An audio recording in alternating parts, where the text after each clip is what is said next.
લખીએ. કંકો છાટી કંકો તારી મોકલો છાટી કંકો તારી મોકલો માહે લખજો વિમલ ભાઈનો નામ માણિક સંગ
કંકોત્રીઓ લખાઈ ગઈ અને વેચાઈ પણ ગઈ.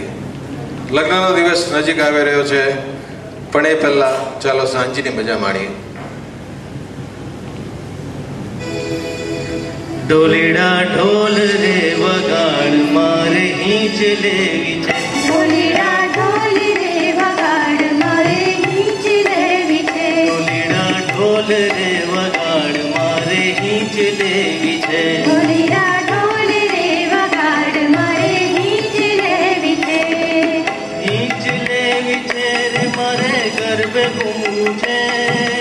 હીંચ લેવી છે રે મારે ગરબે ઘૂમવું છે. ઢોલીડા ઢોલ રે વગાડ મારે હીંચ લેવી છે. ઢોલીડા ઢોલ રે વગાડ મારે હીંચ લેવી છે. પ્રેરણા પ્રેમની સાંજે મારે હીંચ લેવી છે. પ્રેરણા